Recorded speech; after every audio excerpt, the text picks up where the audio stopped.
আসসালামু আলাইকুম, স্বাগতম দেশটক সংবাদে। আমি মোহাম্মদ রাকিব। আজকে সব আন্তর্জাতিক খবর নিয়ে হাজির হয়েছি। শুরুতেই জানিয়ে দিব সংবাদ শিরোনাম, তারপর বিস্তারিত বর্ণনা। প্রথমবারের মতো সৌদির তেলের খনিতে ইরানের ড্রোন হামলা। তেহরানে আইআরজিসি ঘাঁটি লক্ষ্য করে ভয়াবহ হামলা। যুক্তরাষ্ট্রের ঘাঁটি সামরিক অবকাঠামো গোয়েন্দা তথ্য ইরানকে দিচ্ছে রাশিয়া। কুবেতে নিহত ৬ মার্কিন সেনার মরদেহ গ্রহণ অনুষ্ঠানে উপস্থিত থাকবেন ট্রাম্প। ইরানের সঙ্গে যুদ্ধের মধ্যেই পারমাণবিক ক্ষেপণাস্ত্র পরীক্ষা চালাল যুক্তরাষ্ট্র। আসসালামু আলাইকুম, স্বাগতম জানাচ্ছি দেশটক সংবাদে। আমি মোহাম্মদ রাকিব।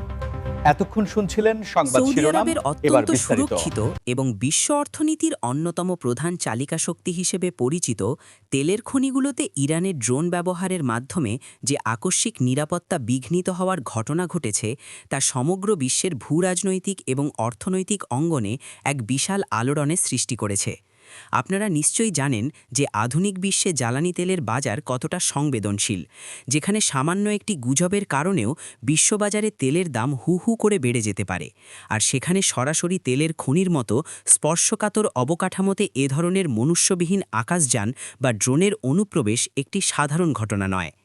বিশেষজ্ঞদের মতে মধ্যপ্রাচ্যের এই অঞ্চলে দীর্ঘদিন ধরে চলা যে স্নায়ুযুদ্ধ বা কৌশলগত আধিপত্য বিস্তারের লড়াই চলছে, এই ঘটনাটি সেই লড়াইয়ের একটি নতুন এবং সম্পূর্ণ ভিন্ন মাত্রার প্রযুক্তিগত সমীকরণের ইঙ্গিত দেয়। কারণ আগেকার দিনে যেখানে প্রথাগত সামরিক বাহিনীর প্রয়োজন হতো, সেখানে বর্তমানে আধুনিক ড্রোনের মতো প্রযুক্তি ব্যবহার করে অনেক দূর থেকেও প্রতিপক্ষের গুরুত্বপূর্ণ অর্থনৈতিক স্থাপনায় প্রভাব বিস্তার করা সম্ভব হচ্ছে। এই ঘটনার পর স্বাভাবিকভাবেই আন্তর্জাতিক জ্বালানি সংস্থাগুলো এবং বিশ্বের বড় বড় অর্থনীতির দেশগুলো তাদের ভবিষ্যৎ জ্বালানি নিরাপত্তা নিয়ে চরম উদ্বেগের মধ্যে পড়েছে। কারণ সৌদি আরবের এই তেল শোধনাগার বা খনিগুলোর ওপর নির্ভর করে এশিয়া থেকে শুরু করে ইউরোপ পর্যন্ত বহু দেশের শিল্প কারখানার চাকা ঘোরে। তাই এই সাপ্লাই চেনে যদি কোনো বড় ধরনের ব্যাঘাত ঘটে, তবে তা বৈশ্বিক মূল্যস্ফীতিকে আরও উস্কে দিতে পারে। অন্যদিকে এই ঘটনার ফলে মধ্যপ্রাচ্যের দেশগুলোর নিজস্ব আকাশ প্রতিরক্ষা ব্যবস্থা বা এয়ার ডিফেন্স সিস্টেমের সক্ষমতা নিয়ে নতুন করে প্রশ্ন উঠেছে। কারণ এত রাডার এবং স্যাটেলাইট নজরদারির ফাঁক গলে কিভাবে এই ড্রোনগুলো এতটা ভেতরে প্রবেশ করতে সক্ষম হলো, তা সামরিক বিশ্লেষকদের কাছে এক বিশাল গবেষণার বিষয় হয়ে দাঁড়িয়েছে। তেহরানে ইসলামিক রেভলিউশনারি গার্ড কোর বা আইআরজিসির মতো একটি অত্যন্ত সুরক্ষিত এবং কৌশলগত দিক থেকে অতি গুরুত্বপূর্ণ ঘাঁটিকে লক্ষ্য করে যে অনাকাঙ্ক্ষিত ও আকস্মিক নিরাপত্তা বিপর্যয়ের ঘটনা ঘটেছে, তা পুরো মধ্যপ্রাচ্যের নিরাপত্তা কাঠামোকে নতুন করে ভাবিয়ে তুলেছে। যে কোনো দেশের রাজধানী শহর এবং তার আশেপাশের সামরিক ও কৌশলগত অবকাঠামো সবসময় নিশ্ছিদ্র নিরাপত্তার চাদরে ঢাকা থাকে।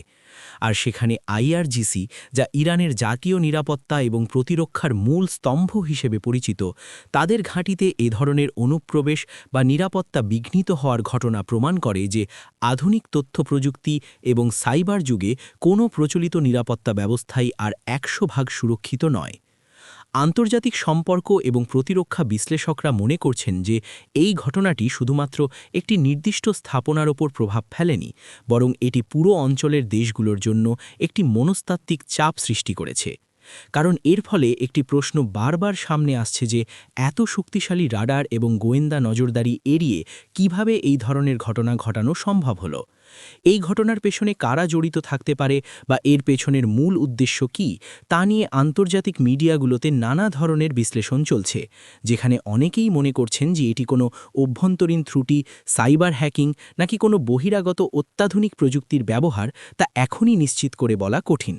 তবে এই ঘটনার ফলে ওই অঞ্চলে যে এক ধরনের থমথমে পরিস্থিতি এবং নতুন করে নিরাপত্তা ব্যবস্থা ঢেলে সাজানোর তোড়জোড় শুরু হয়েছে, তা আর বলার অপেক্ষা রাখে না।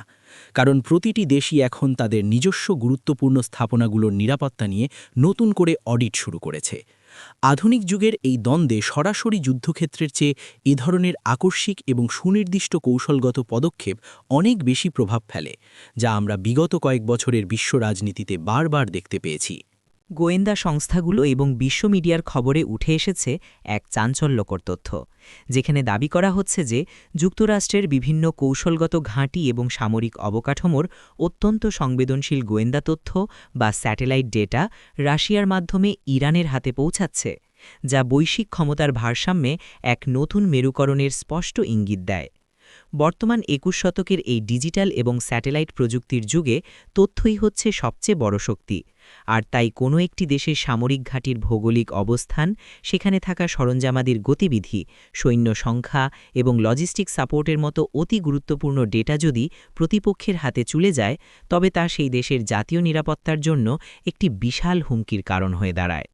আপনারা হয়তো জানেন যে রাশিয়া এবং যুক্তরাষ্ট্রের মধ্যে স্নায়ুযুদ্ধের সময়কাল থেকেই এক ধরনের প্রযুক্তিগত এবং গোয়েন্দা নজরদারির লড়াই চলে আসছে।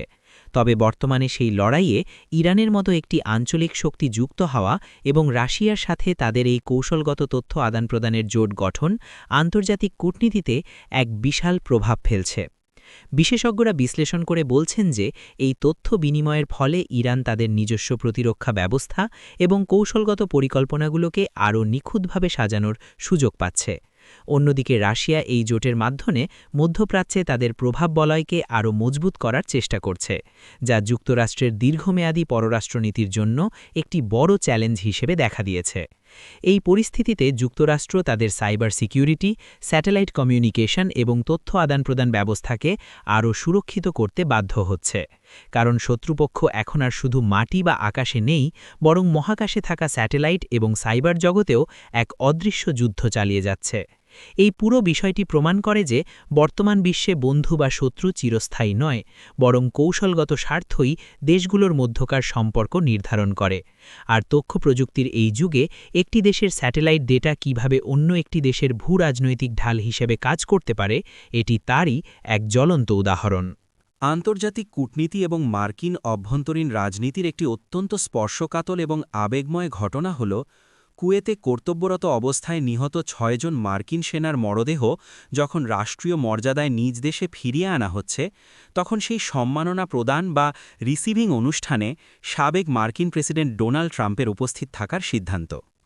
যে কোনো দেশের জন্যই তাদের সামরিক বাহিনীর সদস্যদের হারানো একটি গভীর শোকের বিষয়। আর যখন সেই সেনা সদস্যরা দেশের সীমানা পেরিয়ে হাজার হাজার মাইল দূরে অন্য কোনো দেশে রাষ্ট্রীয় দায়িত্বে নিয়োজিত থাকেন, তখন তাদের এই আত্মত্যাগ পুরো জাতির কাছে এক বিশেষ আবেগের জায়গা তৈরি করে।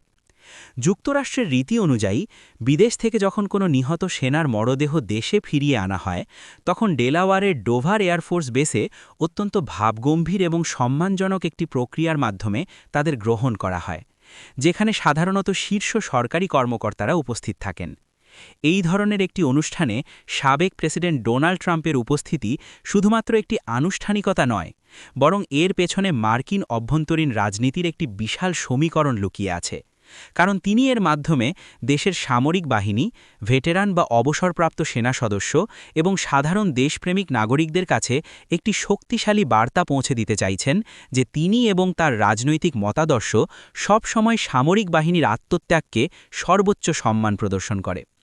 অন্যদিকে এই ঘটনাটি বিশ্ববাসীর কাছে কুয়েত সহ মধ্যপ্রাচ্যের বিভিন্ন অঞ্চলে মার্কিন যুক্তরাষ্ট্রের সামরিক উপস্থিতির ঝুঁকি এবং এর পরিণতির বিষয়টিও নতুন করে সামনে নিয়ে এসেছে।